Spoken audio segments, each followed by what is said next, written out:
Hello everybody, we're back again for another epic adventure. Today, we're off to the northern tip of Vancouver Island to check out a ghost town.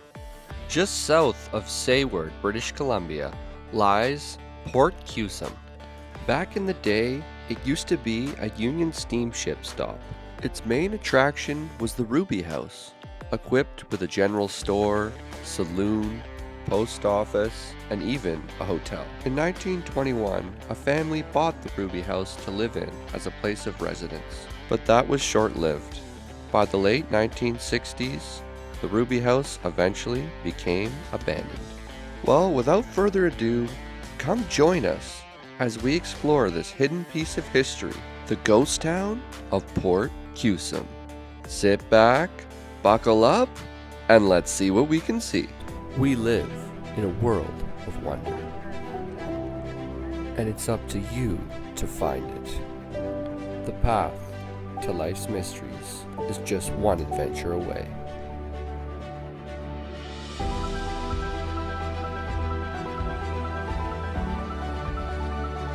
Specializing in exploring Vancouver Island and beyond, we are Discover Duo. What are we doing today, Ethan?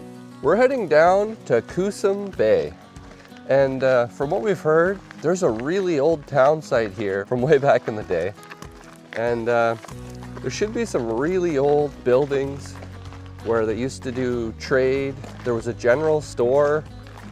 There was also a hotel. Apparently there's not much left to see, but we're hoping that with some digging we can uncover some stuff, and there might even be some old cars. This is private property. We gotta go the right way, that's why. I'm guessing this way.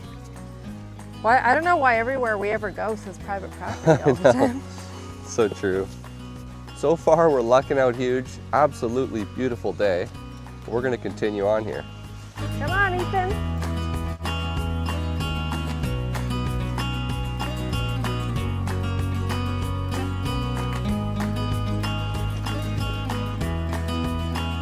I'm dying today. We did the Wellside Trail yesterday and I'm still so sore and tired. It's interesting because I thought they said the incline was on the way back. Yeah. But it seems to be more on the way out. So even today, this is still a pretty remote part of Vancouver Island. So you can imagine 100 to 200 years ago, there was even less going on here.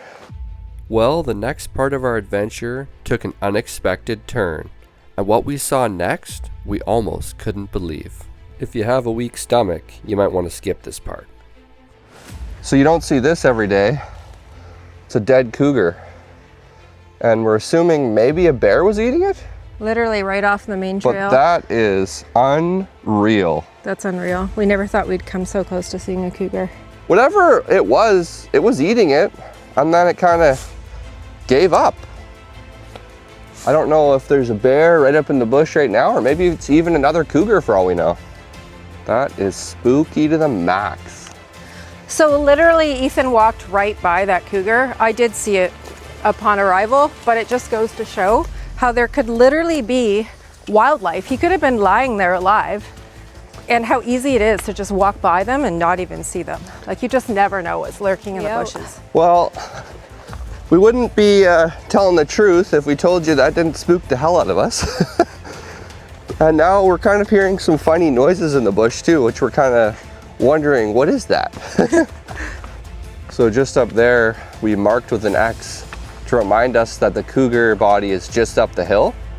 And we're gonna really be careful when we come out of here, because the reality is whatever killed that cougar is probably lurking nearby. So we've got the bear spray in hand here as we venture down the rest of this trail, and we're gonna keep on high alert in case we see anything.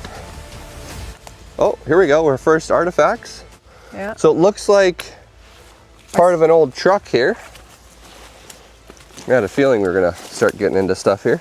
Oh yeah, look at that. It's quite old. It's like an old work truck. So you can just see the hood.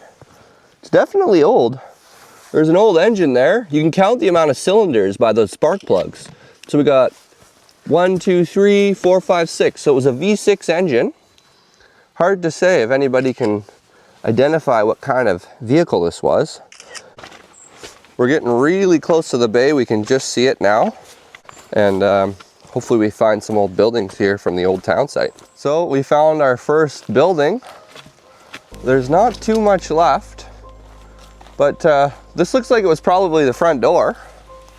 You can kind of just see that this actually would have been the screen door portion right here that opened. Right there, there's not much left. Just gonna pop up here and see if there's much that can be found. Not a lot to see so far. It's definitely pretty rotten. Oh, here we go. This is a stove elbow right there. That's part of my profession. Part of the fireplace. This is actually probably an asbestos tile for flame proofing of the stove. So there's this piece here. Here, it's got some writing on it. Maybe coal oven, does it say? Coal oven? Let's see. Gas vent. Oh, gas oven. So this would have been probably from the hotel. I bet you this would have been a gas, maybe propane or something. Oven? What's that? What is that? Oh, this is a gas valve, or a gas tee.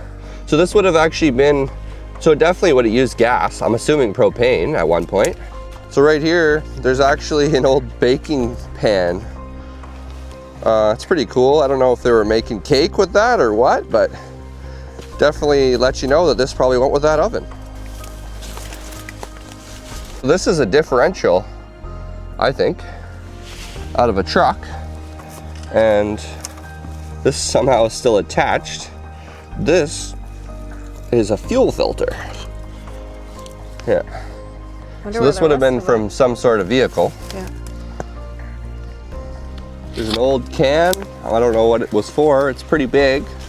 There's actually a piece of railroad tie down there. That's quite curious. In the early 1900s, logging railways were quite common in the area. So that would explain this. So we just decided to hike down to the other side, and there's some sort of big tower with beams, big bolts. It's about ready to topple over on us. Right here would have concealed the drive shaft. You can see it went right through there. And just on this side, there would have been an engine right on there where those metal mounts are. So to me, this would have been some sort of winch system. And I think it was for the logging industry. These trees they have for this thing are just massive. So you can imagine there would have been a lot of weight. But whatever engine they had here is long since gone. So if you look here, this upper beam system looks like they were on an angle from this side. So maybe they actually loaded logs into the bay. That seems the most likely to me. And they'd winch them up there, and then they'd roll down to the bay. From what I can tell by the research I've done, this structure that we found seems to be a log dump. Thinking it dates back to about the 1940s.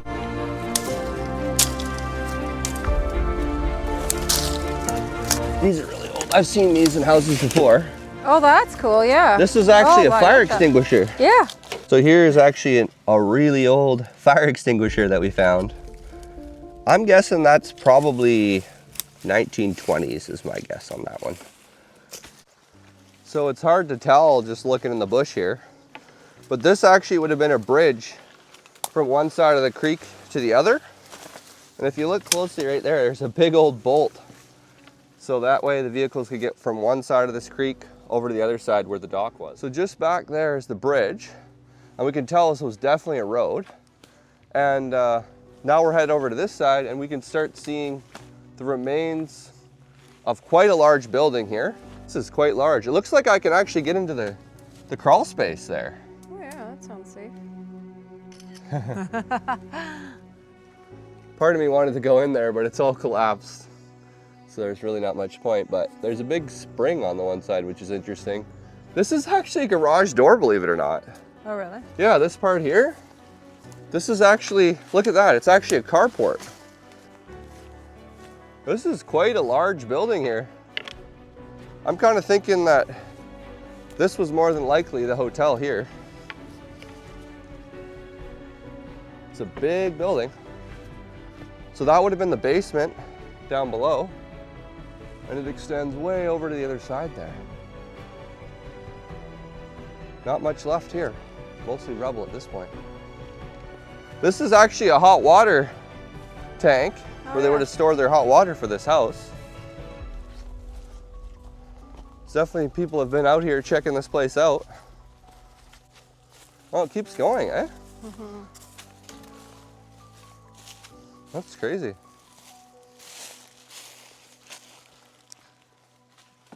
Christina just pointed out it looks like this was likely their backyard here. So we've got some fencing there. And just up here, looks like there's some sort of outbuilding.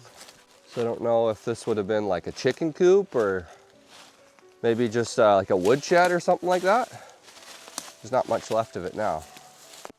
So right here, we've got actually an old outhouse. There's the toilet.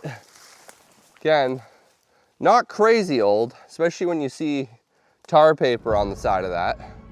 But it's still kind of funny to see this out here.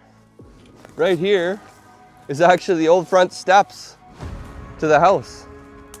That's pretty interesting. That actually would have been the entryway into the basement. And I'm assuming they probably would have had wood stairs there, and there's just a little bit of remains on the side of the old door. We're just gonna make our way to the point now and see if there's really anything else we can find. Absolutely beautiful bay in here. If you look closely, there's actually a seal looking at me right now, or maybe it's an otter, it's hard to tell from here. Just over here, you can just see the remains of an old dock. The ramp probably would have went along those rocks, and the dock was out there where the water was a bit deeper. This place is phenomenal. So you can see why you'd want to have a town site in here. Prime location. That's gonna do it for another epic adventure. It was so fun bringing you guys with us, and we'll see you on the next one.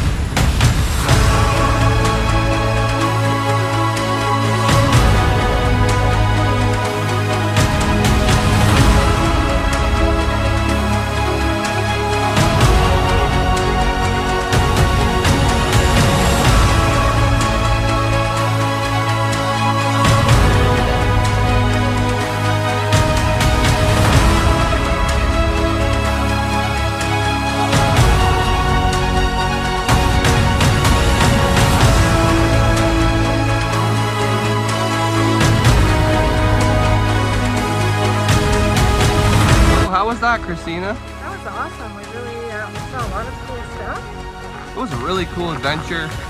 It was neat to see the remains of that old ghost town. There wasn't a lot left, but there was more than what we were told. But thanks everybody for watching, and we'll see you on the next one.